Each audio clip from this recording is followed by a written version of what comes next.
Good evening, students. আজি মই তোমালোকক মোৰ ইউটিউব চেনেললৈ আন এটি ভিডিঅ' লৈ আহিছোঁ আৰু আজিৰ ভিডিঅ'টো হ'ল কেন মে মাছ শুড থাকিলে নহয় আমি এক্টিভ ভইচৰ পৰা পেছিভ ভইচলৈ কেনেকৈ নিম সেই নিয়মটো তোমালোকক মই ভালকৈ শিকাই আছোঁ নহয়। আমি যদি এক্টিভ ভইচত থাকে subject plus can may must should plus verb plus object plus কি থাকিব আদাৰ থাকিব নহয়, তেতিয়াহ'লে আমি এইটো কি কৰিম পেছিভ ভইচত প্ৰথমতে অবজেক্টটো আগত লৈ আহিম, প্লাছ কি দিম কেন মে মাছ শুড, তাৰপিছত কি দিম বি ভাৰ্বটো লগাই দিম নহয়, পিছত কি দিম প্লাছ ভাৰ্বটো কি থাকিব পাষ্ট পাৰ্টিচিপল প্লাছ বাই প্লাছ কি হ'ব ছাবজেক্ট নহয়।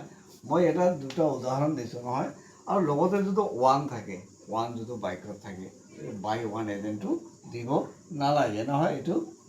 তাৰপিছত আমি উদাহৰণ দিছোঁ you must obey the rule of the road নহয়, আমি প্ৰথমতে অবজেক্ট লৈ আহিম দ্য ৰুল নহয়, the rule of the road must আছে না, এই যে মাষ্ট কি হ'ব অবজেক্টৰ পিছতে মাষ্ট বি নহয়, ভাৰ্বটো কি হ'ব অবেড হ'ব নহয়, অবেড বাই ইউ নহয়, the rule of the road must থাকিলে কি হ'ব বি নহয়, বি অবেড বাই ইউ।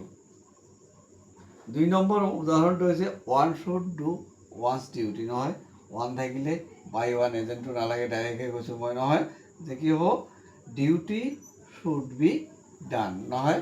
গতিকে মৰমৰ ছাত্ৰ ছাত্ৰীসকল, যদি ভিডিঅ'টো ভাল লাগিছে লাইক শ্বেয়াৰ কমেণ্ট কৰিবা, লগতে মোৰ চেনেলটো ছাবস্ক্ৰাইব কৰিবা। ধন্যবাদ।